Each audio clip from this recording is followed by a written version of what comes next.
Hello friends, स्वागत है आप सभी का हमारे डेली करंट अफेयर्स की सीरीज में। और डेट है आज की 26 जून और आज भी हम डिस्कस करने वाले हैं कुछ करंट इश्यूज। और सबसे आखिरी में हम डिस्कस करेंगे एक प्रैक्टिस एमसीक्यू, तो इसलिए इस वीडियो में आखिरी तक बने रहिएगा तो आप ये प्रैक्टिस एमसीक्यू सॉल्व कर सकते हैं। चलिए हम सबसे पहले देखते हैं, जो हमने कल जो एक एमसीक्यू डिस्कस किया था उसका हम आंसर सबसे पहले देख लेते हैं। तो देखिए उसका आंसर था ए, यानी कि 1 और 2 ओनली। इसका मतलब है जो फर्स्ट और सेकंड स्टेटमेंट थे वो सही था, थर्ड गलत था। थर्ड क्यों गलत था? क्योंकि ये जो है third statement, all activities are prohibited unless permitted, ये जो है ये कैरेक्टरिस्टिक किसका है? ये रिजर्व फॉरेस्ट का है, कंजर्व फॉरेस्ट का नहीं है, कंजर्वेशन रिजर्व का नहीं है, ये किसका है? रिजर्व फॉरेस्ट का एक कैरेक्टरिस्टिक है, इसलिए ये स्टेटमेंट गलत है और इसका आंसर सही हो जाता है क्या? 1 और 2। चलिए हम आज की न्यूज से शुरू करते हैं। तो सबसे पहली न्यूज है हमारे पास इंडिया टीबी रिपोर्ट 2020 के बारे में, जो कि हाल ही में गवर्नमेंट ऑफ इंडिया ने लॉन्च की है या रिलीज की है। देखिए इसके अकॉर्डिंग एक्टिव केस कितने हैं टीबी के हमारे इंडिया में? देखिए 27.74 करोड़ जो है वो उनकी स्क्रीनिंग हुई है, जिसमें से जो कि कहाँ कहाँ है तो 337 डिस्ट्रिक्ट्स में है। और कितने स्टेट्स में आए हैं तो 23 स्टेट्स में ये टीबी के पेशेंट हमें मिले हैं। और जो कंफर्म्ड केसेस हैं वो कितने हैं तो वो हैं 62,958। ये पूरा एक साल का डाटा है, तो पूरा 2019 का यानी कि 2019 का पूरा डाटा है। तो ये इतने टीबी के केसेस हैं हमारे यहाँ 2019 में। तो चलिए हम सबसे न्यूज़ के बारे में देखते हैं। तो देखिए ये किसने किया है लॉन्च? तो ये ministry of health and family welfare, इस मिनिस्ट्री ने इसे लॉन्च किया है। ये आपको याद रखने की कौन सी मिनिस्ट्री ने एनुअल ट्यूबरकुलोसिस या टीबी रिपोर्ट 2020 को जारी किया है, तो वो है ministry of health and family welfare.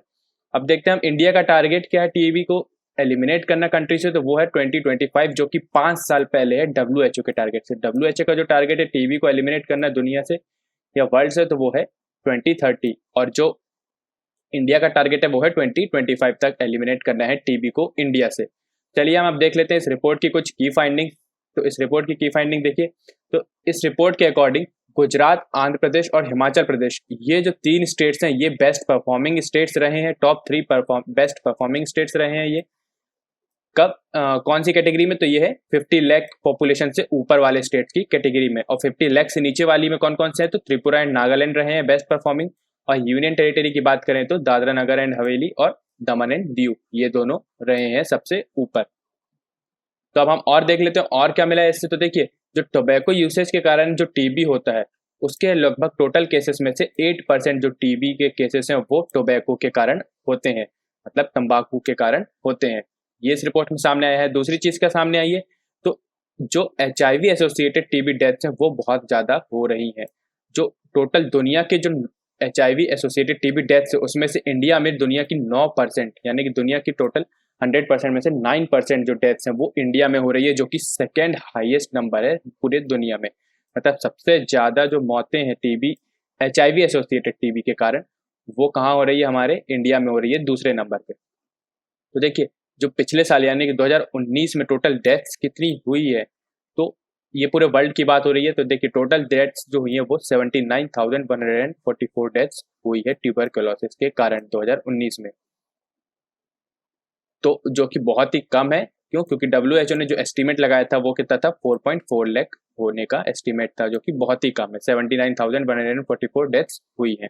अगला देखते हैं हम, अगला क्या है? जो ट्रीटमेंट का जो सक्सेस रेट है वो भी थोड़ा बहुत गिरा है नीचे। क्यों? क्योंकि देखिए 2014 और 2016 के टाइम पे जो रिकवरी रेट था या जो सक्सेस रेट था, मतलब कि जो टीबी के टोटल पेशेंट्स में से जो ठीक होने वालों की संख्या थी वो थी 76 to 77% था। बट अभी लास्ट 2 ईयर यानी कि 2017 से 19 के बीच में ये रेट थोड़ा सा गिर के 70 to 73% हुआ है। बट फिर भी अभी भी ये काफ़ी सही है ग्लोबल लेवल के कंपैरिजन में, दुनिया के कंपैरिजन में देखें तो ये बहुत ही सही है, 70 to 73%। तो चलिए हम देखते हैं अब ट्यूबरकुलोसिस के बारे में। हमने रिपोर्ट तो डिस्कस कर ली, बट देखते हैं हम ट्यूबरकुलोसिस है क्या। तो देखिए ट्यूबरकुलोसिस जो है वो एक डिजीज है जो कि बैक्टीरिया से फैलता है। उस बैक्टीरिया का नाम आपको याद रखना है, उसका नाम है माइकोबैक्टीरियम ट्यूबरकुलोसिस। इस बैक्टीरिया के कारण ये टीबी फैलता है। और ये कौन से ऑर्गन को इफेक्ट करता है हमारी बॉडी में? तो ये करता है लंग्स को, ये लंग्स को इफेक्ट करता है। ये भी आपको याद रखना है, प्री में ऐसे आ सकते हैं या फिर जो स्टेट PSC या लोकल जो एग्जाम्स होते हैं उनमें भी आ सकते हैं। तो किस किस ऑर्गन को इफेक्ट करता है? तो ये करता है लंग को। और ये फैलता कैसे? तो ये कफ के कारण, स्नीज के कारण या स्पेट के कारण फैलता है। मतलब ये जो हवा है या एयर है उसके कारण ये फैलता है टीबी। देखते हैं इसके ट्रीटमेंट के बारे में। तो देखिए टीबी जो है वो एक ट्रीटेबल एंड क्यूरेबल डिजीज है, मतलब इसे हम ट्रीट कर सकते हैं या प्रिवेंट भी कर सकते हैं। तो जो इसका जो ट्रीटमेंट चलता है वो 6 महीने का, एक स्टैंडर्ड ट्रीटमेंट जो है वो 6 महीने का कोर्स रहता है इसमें, और इसमें 4 दवाइयाँ दी जाती है। तो जैसे जो इसको क्या क्या बोलते हैं हम, एंटी माइक्रोबियल ड्रग बोलते हैं या एंटी टीबी मेडिसिन भी बोलते हैं। तो इनमें क्या रहती है, तो ये दवाइयों के नाम आपको याद रखने हैं। तो ये है आइसोनियाजिड, यहाँ आपको दिख रही होगी दवाई आइसोनियाजिड और रिफेम्पिसिन।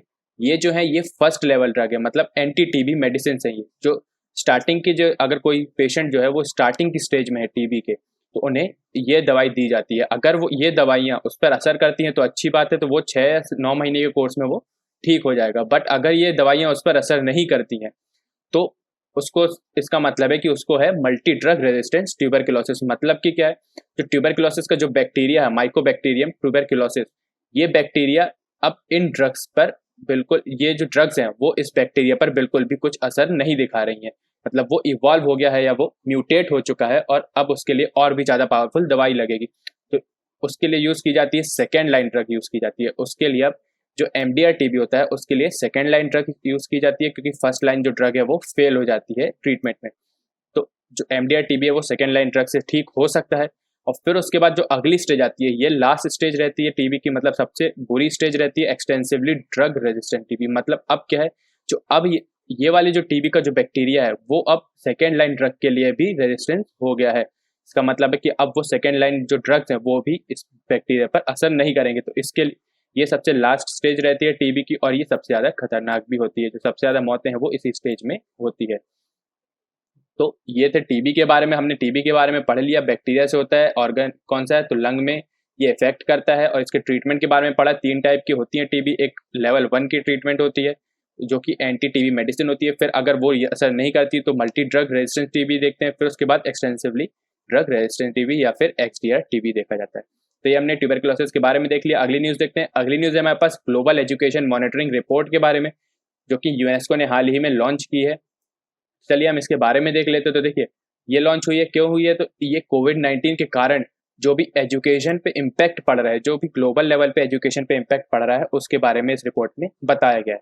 चलिए हम रिपोर्ट की कुछ की फाइंडिंग्स देखते हैं। तो देखिए इसकी आपके लिए की फाइंडिंग्स ही इंपॉर्टेंट है, और कौन लॉन्च करता है वो इंपॉर्टेंट है। कौन लॉन्च करता है वो तो आपने अभी देख ही लिया, यूनेस्को लॉन्च करता है। यूनेस्को का फुल फॉर्म है United Nations Educational Scientific and Cultural Organization. तो ये से लॉन्च करता है। तो चलिए हम इसकी की फाइंडिंग भी देख लेते हैं। तो देखिए की फाइंडिंग में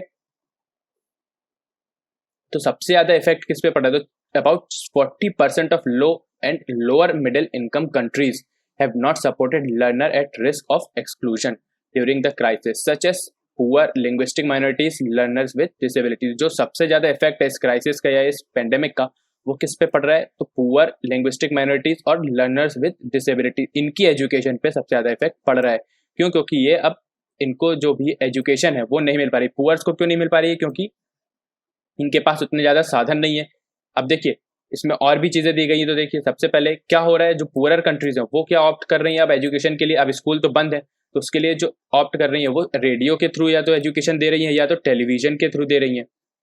और कुछ कंट्रीज क्या कर रही हैं, वो ऑनलाइन लर्निंग प्लेटफॉर्म के थ्रू भी एजुकेशन दे रही हैं। बट जो पुअर क्लास है, किसी भी कंट्री की जो पुअर क्लास है उनके पास ये सब फैसिलिटीज नहीं है। तो जिसके कारण क्या है, ये एक एक्सक्लूजन फील हो रहा है इन लोगों को एजुकेशन के लिए। और दूसरी बात लिंग्विस्टिक माइनॉरिटीज़ की क्या प्रॉब्लम्स है, तो ये जो ऑनलाइन लर्निंग प्लेटफॉर्म या रेडियोस या टेलीविजन या लेसन्स जो भी हैं, ये रीजनल लैंग्वेजेस पे, हर जगह रीजनल लैंग्वेजेस पे पहुंचाना उतना ज़्यादा पॉसिबल है नहीं या फिजिबल नहीं है, क्योंकि कुछ रीजनल लैंग्वेजेस उतनी ज़्यादा फेमस नहीं होती है या उतने ज़्यादा लोग नहीं बोलते हैं। तो उसके कारण क्या है, वो गवर्नमेंट के लिए बहुत ही ज़्यादा खर्चा हो जाएगा अगर हर एक रीजनल भाषा में एजुकेशन पहुंचाएंगे। तो इसलिए लिंग्विस्टिक जो माइनॉरिटीज़ है उनके लिए भी थोड़ा बहुत ये इफेक्ट कर रहा है। और दूसरी बात क्या है, लर्नर्स विद डिसेबिलिटीज़। अब ऐसे पर्सन है जिनको कुछ डिसेबिलिटीज़ हैं, मान लीजिए डेफ है या कोई डम्ब है, तो उन लोगों के लिए क्या है, तो वो ये प्लेटफॉर्म उतने अच्छे से उतने एफिशिएंटली यूज़ नहीं कर सकते हैं। तो उस पर भी, इन पे भी ये असर पड़ रहा है, एजुकेशन उनको नहीं मिल पाएगी इसके कारण।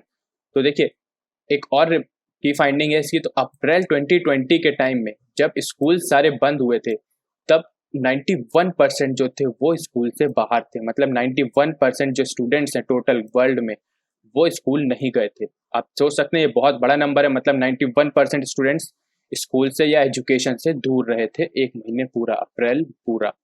तो ये थे इसकी की फाइंडिंग। अब हम अगली देखते तो देखिए और क्या असर पड़ रहा है, तो पुअर स्टूडेंट्स पे ये भी असर पड़ रहा है। देखिए अब हमारे कंट्री में जैसे मिड डे मील होता है, एक स्कीम है मिड डे मील। वहाँ पे क्या होता है, जो भी सरकारी स्कूल है वहाँ पे जो भी गरीब बच्चे हैं उनको वहाँ स्कूल में ही खाना दिया जाता है। एक एक टाइम का खाना स्कूल में दिया जाता है। बट अब स्कूल बंद होने के कारण उनको वो खाना नहीं मिल पा रहा है, जिसके कारण क्या हो रहा है, उनकी जो फैमिली है उन पर फाइनेंशियल बर्डन बढ़ रहा है। तो ये क्या है, जो डिपेंड करते हैं स्कूल पर फ्री मील्स या फिर फ्री सैनिटरी नैपकिन्स के लिए, उनको भी बहुत ही ज़्यादा बुरी सिचुएशन में आ गई है उनकी फैमिलीज। अगला हम देखते हैं, तो देखिए अगला जो की फाइंडिंग है इसकी, तो अगली है जो एग्ज़ाम कैंसिल हो रहे हैं। जो एग्ज़ाम कैंसिल हो रहे हैं बहुत सी जगह पर, इंडिया में भी, हमारे यहाँ भी बहुत कैंसिल हुए हैं एग्ज़ाम्स, काफ़ी एग्ज़ाम्स कैंसिल हुए हैं और कुछ लोगों को जनरल प्रमोशंस भी दिया गया है। तो ये क्या है, ये एजुकेशन के लिए भी बहुत ख़राब है और स्टूडेंट्स के लिए भी। क्यों? क्योंकि स्टूडेंट्स के लिए, एजुकेशन के लिए तो ख़राब इसलिए है कि जो स्टूडेंट्स है वो बिना पढ़े ही अगली क्लास में जा रहे हैं या अगला लेवल तक पहुंच रहे हैं एजुकेशन का। बट स्टूडेंट्स के लिए क्या खराब है इसमें, तो देखिए स्टूडेंट्स के लिए इसलिए खराब है क्योंकि अब जो मार्क्स देने का, जो भी स्कोर देने के लिए जो भी रिस्पॉन्सिबिलिटी है वो टीचर्स पे आ जाती है। और टीचर्स का इसमें नेपोटिज्म भी हो सकता है, या फिर टीचर्स का जो जजमेंट है वो सही नहीं हो सकता है स्टूडेंट्स के लिए कि इस स्टूडेंट को ज़्यादा हो गया मार्क्स या एक स्टूडेंट को कम हो गया। तो इसलिए ये क्या है, कैंसिलेशन ऑफ एग्जाम जो है वो स्टूडेंट्स पे भी इफेक्ट कर रहा है और जो एजुकेशन सिस्टम है उस पर भी इफेक्ट कर रहा है। इसकी हम लास्ट फाइंडिंग देख लेते हैं। तो देखिए लास्ट फाइंडिंग है 17% of low and middle income countries are planning to recruit more teacher. जो low and middle income countries है उसमें से 17% जो कंट्रीज हैं वो नए टीचर्स लेने की सोच रही हैं। अब ये प्लानिंग है आगे क्या करना है, जो क्राइसिस खत्म होएगा या फिर जो भी पेंडेमिक खत्म होगा उसके बाद क्या करेंगे ये कंट्रीज। 17% कंट्रीज क्या सोच रही हैं कि नए टीचर्स रिक्रूट करेंगे ताकि ज़्यादा से ज़्यादा टीचर्स बच्चों को पढ़ा सके। और 22% जो कंट्री है, 22% जो कंट्री है वो क्या सोच रही है, वो क्लास टाइम बढ़ाने का सोच रही है, ज़्यादा देर तक बच्चों को पढ़ाने की सोच रही है। और जो 68% कंट्रीज है, मतलब मेजोरिटी क्या सोच रहे हैं कि रेमेडियल क्लासेस यानी कि एक्स्ट्रा क्लासेस लगाने की सोच रहे हैं। तो ये थी कुछ की फाइंडिंग्स। चलिए हम अगली न्यूज़ के बारे में देखते हैं। तो अगली न्यूज़ हमारे पास cooperative banks under RBI supervision. अब कोऑपरेटिव बैंक्स जो हैं वो आरबीआई के सुपरविजन के अंडर में आ गए हैं। गवर्नमेंट, जो सेंट्रल गवर्नमेंट है उसने एक ऑर्डिनेंस जारी किया है जिसमें जो आरबीआई है वो अब इनको सुपरवाइज करेगा। जो भी कोऑपरेटिव बैंक्स है उनको ये डायरेक्टली सुपरवाइज कर सकता है आरबीआई। तो ये आया है ऑर्डिनेंस। और ये क्यों आया है, तो देखिए अभी पिछले कुछ सालों में बहुत ज़्यादा ही फ्रॉड के या फिर सीरियल फाइनेंशियल इरेगुलरिटीज़ के केसेस सामने आ रहे थे इन कोऑपरेटिव बैंक्स के साथ। तो जैसे कि एक स्कैम था, बहुत ही फेमस स्कैम था, Punjab and Maharashtra cooperative bank, PMC bank, in 2019। तो 2019 में ये स्कैम हुआ था जिसके कारण भी ये ऑर्डिनेंस लाया गया है। देखिए इसमें क्या होने वाला है, तो अभी तक जो कोऑपरेटिव बैंक है वो डुअल रेगुलेशन में था, आरबीआई और registrar of cooperative societies. But अब क्या हो गया, अब सोल पूरा की पूरा जो भी सुपरविजन का काम है वो किस पे आ गया है, वो आरबीआई पे आ गया है। तो अब कोऑपरेटिव बैंक्स जो है वो उनको कौन सुपरवाइज करेगा, तो वो करेगा आरबीआई। ये आपको याद रखना है। चलिए हम देखते हैं आगे। तो देखिए कोऑपरेटिव बैंक के बारे में अब हम जान लेते हैं कि कोऑपरेटिव बैंक होते क्या है। तो कोऑपरेटिव बैंक ऐसी फाइनेंशियल एंटिटी होती है जिसके जो ओनर होते हैं वही उसके कस्टमर भी होते हैं। मतलब एक कस्टमर से मिलकर ये बैंक बना होता है। तो जो भी कस्टमर्स इससे लोन लेते हैं इस बैंक से या फिर इस बैंक में डिपॉजिट करते हैं अपना पैसा, तो वही क्या होते हैं, इसके ओनर भी होते हैं। इसलिए ये क्या कॉमर्शियल बैंक से अलग होते हैं ये कोऑपरेटिव बैंक्स। और देखिए अब ये कोऑपरेटिव बैंक्स जो है वो दो टाइप के होते हैं, मेनली अर्बन और रूरल कोऑपरेटिव बैंक्स। मतलब अर्बन रीजन में अगर वो ऑपरेशन है या उसका, या फिर जो अर्बन रीजन में जो भी बैंक काम कर रहा है कोऑपरेटिव बैंक, वो क्या कहलाता है अर्बन, और जो भी रूरल रीजन में है तो वो रूरल कोऑपरेटिव बैंक। और ये रजिस्टर कहाँ होते हैं, तो ये देखिए ये cooperative societies act of state में ये रजिस्टर होते हैं। और अगर वो मल्टी स्टेट कोऑपरेटिव बैंक है तो वो कहाँ रजिस्टर होता है, multi state cooperative societies act 2002, इसके थ्रू वो रजिस्टर होता है। और इनका जो रेगुलेशन है या जो भी रूल्स हैं या लॉज हैं इन बैंक्स के लिए, वो कहाँ से आते हैं, तो वो आते हैं बैंकिंग रेगुलेशन एक्ट 1949 और banking laws cooperative societies act 1955। ये दो एक्ट से आते हैं इनके रूल्स या लॉ जो भी ये फॉलो करते हैं कोऑपरेटिव बैंक। तो आपको मेनली याद क्या रखना है, कोऑपरेटिव बैंक क्या होते हैं, तो ये ऐसे बैंक होते हैं या ऐसी फाइनेंशियल एंटिटीज होती है जिनके मेंबर्स ही या फिर जिनके कस्टमर्स ही इसके ओनर भी होते हैं। और बाद में आपको ये याद रखना है कि इसको कौन रजिस्टर करता है, तो cooperative society act of state, और अगर मल्टी स्टेट है तो multi state cooperative societies act 2002।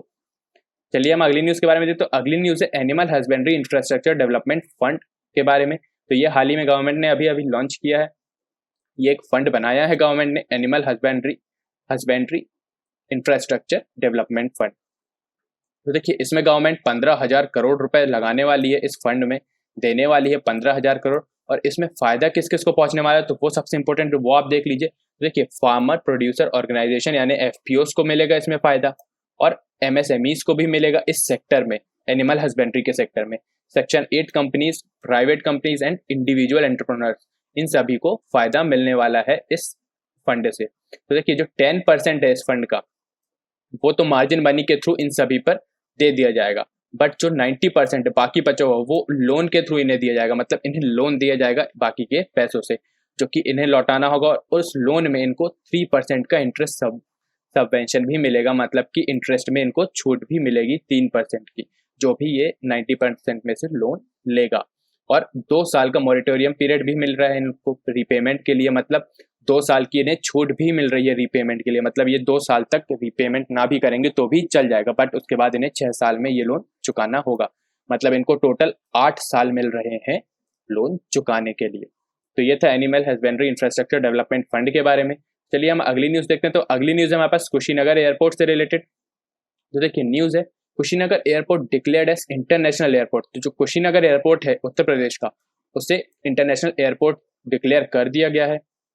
ये कहाँ है, तो ये उत्तर प्रदेश में है। और कुशीनगर इंपॉर्टेंट क्यों है, क्योंकि ये एक बुद्धिस्ट पिलग्रिमेज साइट है। यहीं पर गौतम बुद्ध जो थे उन्हें महापरिनिर्वाण प्राप्त हुआ था। देखिए आप यहाँ पर ही, ये आपको याद रखना है, कुशीनगर पे ही गौतम बुद्ध को महापरिनिर्वाण प्राप्त हुआ था। और जो कुशीनगर है, अगर यहाँ पे इंटरनेशनल एयरपोर्ट आ जाएगा तो कौन कौन से जो साइट्स हैं या जो टूरिस्ट स्पॉट्स है वो भी कवर होंगे। तो वो श्रावस्ती, कपिलवस्तु और लुम्बिनी, ये सभी इसके आसपास हैं जो इस एयरपोर्ट से कवर होंगी। तो अगली न्यूज़ की तरफ देखते हैं। तो अगली न्यूज़ है हमारे पास फिशिंग कैट्स के बारे में। इनका कंजर्वेशन प्रोजेक्ट चलाया जा रहा है, 2 साल के लिए इनका कंजर्वेशन प्रोजेक्ट चलाया गया है। कहाँ पर, तो भीतरकनिका नेशनल पार्क, जो कि कहाँ है, उड़ीसा में है। तो यहाँ पर फिशिंग कैट्स को कंजर्व करने के लिए 2 साल का एक कंजर्वेशन प्रोजेक्ट चलाया गया है उड़ीसा गवर्नमेंट के द्वारा। तो हम इसके बारे में देखें तो जो फिशिंग कैट्स होती हैं वो क्या है, तो वो नॉक्टर्नल होती हैं। नॉक्टर्नल स्पीशीज मतलब कि जो रात में अपना जो शिकार करती हैं, जो रात में शिकार करती हैं। तो देखिए ये सिर्फ फिशेस को ही नहीं खाती हैं। अब इसका फिशिंग कैट नाम है तो इसका मतलब ये नहीं सिर्फ फिशेस को खाएं, बट ये frogs, crustaceans, snakes, birds and scavengers on carcasses of the large animals. तो ये इन सभी जानवरों को वो खाती है फिशिंग कैट। और ये ज़्यादातर कहाँ रहती है, तो ये डेंस वेजिटेशन एरिया में रहती है, जो कि पानी के आसपास रहता है या नज़दीक रहता है। और बहुत ही अच्छा इनको तैरना भी आता है, इसलिए इनका नाम फिशिंग कैट रखा गया है। और इसका हैबिटेट हमें याद रखना है। तो देखिए इसका हैबिटेट कहाँ है, जो इंडिया में इसका हैबिटेट है वो कहाँ पर है, तो वो है मैनग्रोव फॉरेस्ट सुंदरबंस का, और on the foot hills of Himalayas along the Ganga Brahmaputra river valley and in the western Ghats. तो यहाँ पर ये पाई जाती है सुंदरबंस में, वेस्टर्न घाट्स में और गंगा ब्रह्मपुत्र की रिवर वैलीज पे। अब इसका प्रोटेक्शन स्टेटस ये सबसे इंपॉर्टेंट है, ये आपको याद रखना है, ये यूपीएससी पूछ सकता है, इसलिए ये याद रखना है कि प्रोटेक्शन स्टेटस फिशिंग कैट्स का क्या है। तो जो IUCN रेड लिस्ट है उसमें ये वल्नरेबल कैटेगरी में है।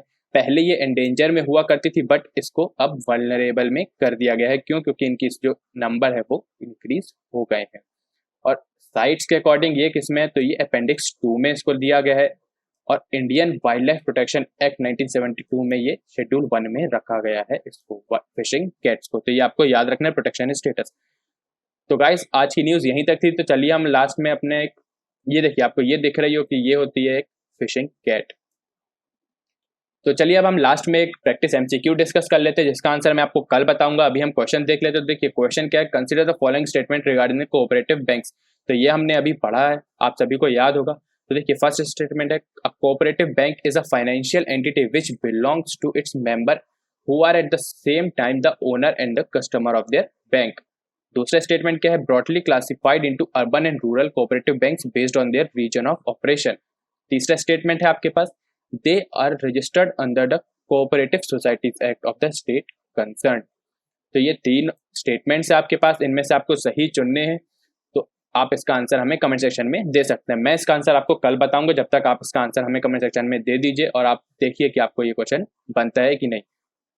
चलिए अब हम एक बार रिवाइज कर लेते कि आज हमने क्या क्या पढ़ा। तो देखिए, सबसे पहले हमने पढ़ा आज इंडिया टीबी रिपोर्ट के बारे में। फिर उसके बाद हमने पढ़ा, देखिए इंडिया टीबी रिपोर्ट में जो भी फाइंडिंग्स थी, की फाइंडिंग्स थी, तो 8% जो केसेस हैं वो टोबैको यूसेज के कारण हो रहा है, और जो दुनिया में 9% HIV एसोसिएटेड डेथ्स हैं वो इंडिया में हो रही है, और ये सेकेंड हाईएस्ट नंबर है पूरे दुनिया में। ये हमने पढ़ा। और ट्रीटमेंट सक्सेस रेट कितना है इंडिया में टीबी का, तो वो है 70 to 73%। फिर हमने टीबी के बारे में पढ़ा कि टीबी एक बैक्टीरिया से फैलता है जिसका नाम है माइकोबैक्टीरियम ट्यूबरक्यूलोसिस, और ये लंग को इफेक्ट करता है। और हमने इसके ट्रीटमेंट के बारे में भी पढ़ा, सबसे पहले एंटी टीबी मेडिसिन, फिर मल्टी ड्रग रेजिस्टेंस ट्यूबरक्यूलोसिस, फिर एक्सटेंसिवली ड्रग रेजिस्टेंस यानी कि XDR टीबी के बारे में भी हमने पढ़ा। फिर उसके बाद हमने पढ़ा है ग्लोबल एजुकेशन मॉनिटरिंग रिपोर्ट 2020 जो कि यूनेस्को ने लॉन्च की थी। यूनेस्को का फुल फॉर्म है United Nations Educational Scientific and Cultural Organization. तो ये जो रिपोर्ट थी वो किस लिए थी, तो वो जो एजुकेशन की जो सिचुएशन है इस समय में कोविड-19 के कारण जो भी इम्पैक्ट पड़ा एजुकेशन पे, वो सभी चीज़ों को हाईलाइट किया गया था इस रिपोर्ट में। तो अभी हमने देखा क्या बहुत सारी चीज़ें देखी इसमें। तो हमने तो 40% पुअर लिंग्विस्टिक माइनॉरिटीज और जो लर्नर विद डिसेबिलिटी है उन पर बहुत बुरा इम्पैक्ट पड़ा है इस कोविड-19 का। और हमने देखा कि जो अप्रैल है वहाँ उस अप्रैल महीने में 91% पूरी दुनिया के जो स्टूडेंट है उनमें से 91% क्या है जो स्कूल से बाहर रहे थे पूरे महीने भर।